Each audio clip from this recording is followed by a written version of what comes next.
Good morning, this is Jeff with Sewer Tech Northwest. We are at 5520 Summit Street here in West Linn.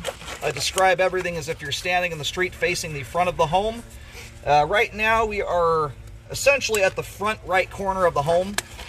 There's kind of a little notched out part here just before you hit the driveway area, which I'll show.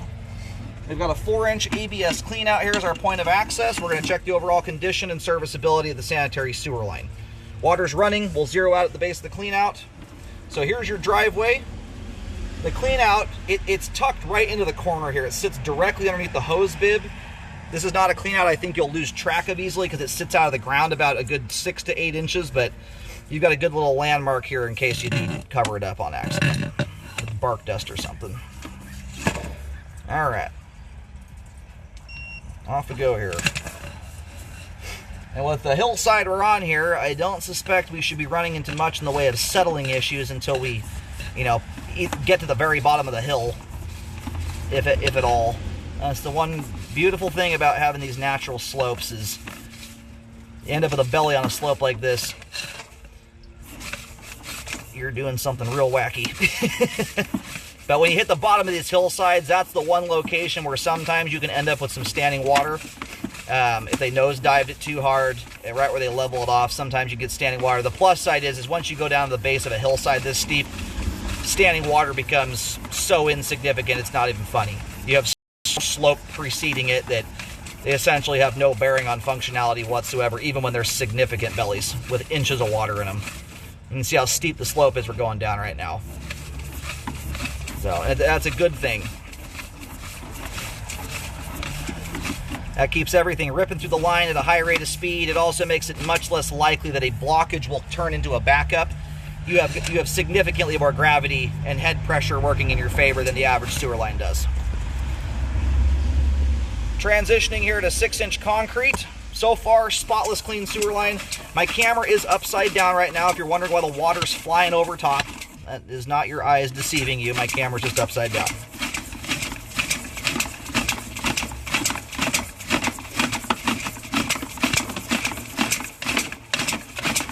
Now, whoever's been living here has done a fabulous job of keeping this thing clean. This is exactly how you want your line to look right here. And that is made possible by essentially one main living habit. Obviously, you want to keep paper towels and junk like that out of your pipe. Flushable wipes. I include those in the improper category, too. The main thing is grease, cooking oil. So we're right on the final turn. That right there is the connection to the main.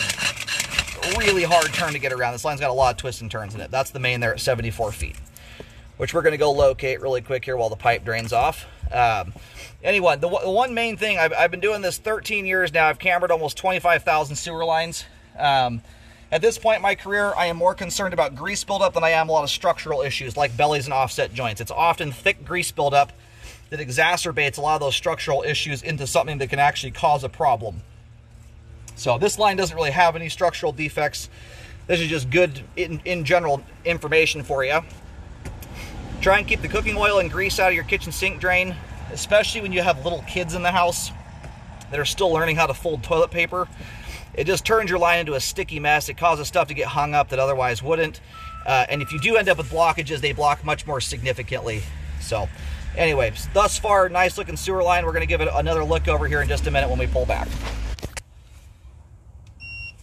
All right, I got the camera head located here. Line terminates out on Summit Street.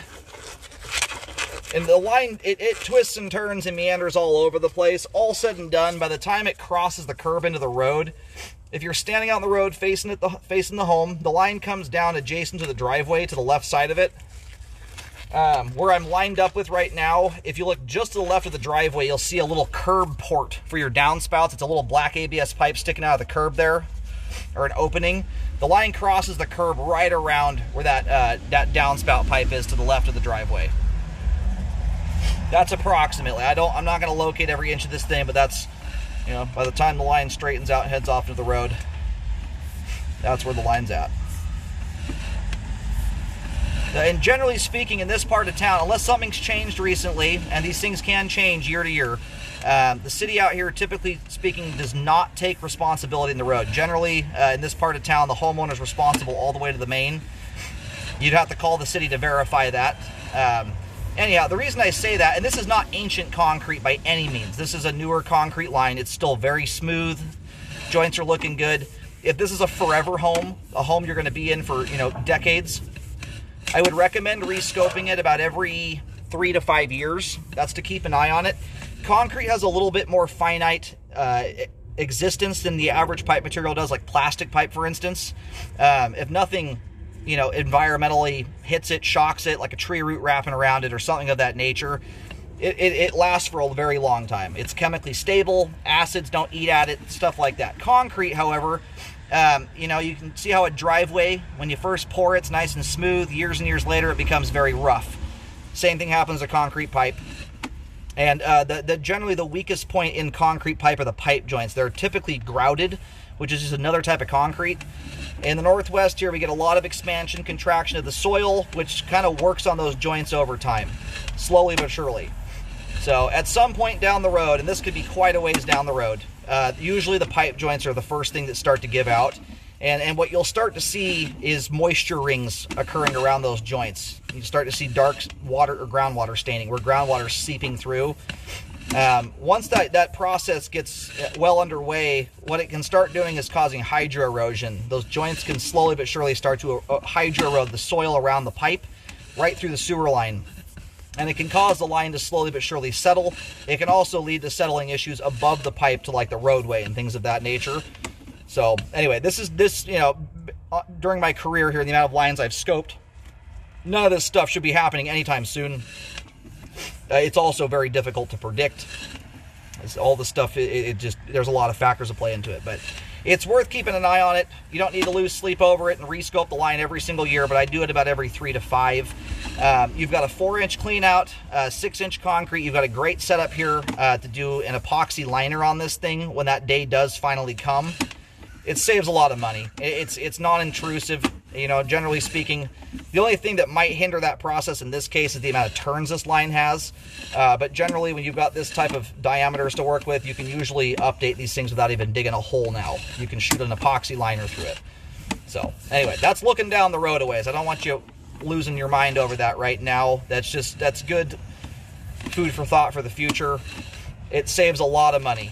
In a case like this, when you're having to go tear the road open and stuff like that, your costs are going to be about 3 times cheaper than digging.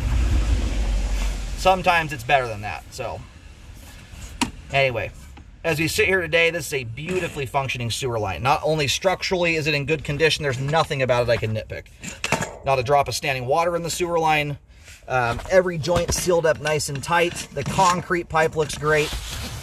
And to boot, on top of that, it is absolutely spotless clean. I scope 9-month-old warranty inspections that are nowhere near as clean as this sewer line is. These folks have done a great job keeping the line clean. And like I was saying before, the main thing that allows for that is minding your P's and Q's as it relates to cooking oil and grease going down the line. And kind of a fun fact for you, the steeper the line is, the more aggressively grease will build up. It's kind of counterintuitive what you think, because everything else shoots through here like a rocket. Grease is a much more viscous fluid. It's thick, and that viscosity changes depending on temperature. So, when you're washing your dishes, you got nice hot water and soap going, that stuff can become pretty runny, very similar to water. As that pipe leaves the home, though, and comes out of the outside where it's buried and it's cold all the time, that grease starts to rapidly cool down. And on these steeper slopes, as that water and grease cool down, water does not slow down until it hits 32 degrees and freezes. It just keeps on moving. And on these steeper slopes, that water is moving at quite a speed. So as everything starts to cool down, the grease and cool starts to move slower. And on those steeper slopes there, you can develop more grease buildup. The plus side is the steeper your line is, the less likely that grease is actually going to cause any flow problems. But anyway, it's a good thing to keep in mind. It's especially problematic when you get thick grease buildup on the interior of the home, close in proximity. So if your kids do flush a bunch of balls of toilet paper down the line, those sticky conditions just cause that stuff to hang up much easier. And a lot of those toilet paper blockages will break loose naturally, as long as it's toilet paper, not paper towels. When you get grease buildup in the line, those same blockages that might otherwise break loose after 5 feet of pipe fill up behind it and the head pressure busts it loose and between that and disintegration, when you get thick grease buildup in the line, that same blockage, for instance, can now withstand 20, 30, 40 feet of water building up behind it because that blockage gets adhered to the pipe wall. So it's more likely that a run-of-the-mill thing that would break loose without you even realizing it happened can turn into a sewer event. So it's that's probably the best advice I can give you, especially if you're a new homeowner. Keep the cooking oil and grease out of the line. Sewer line is functioning properly at this time. That is a fantastic looking sewer line there.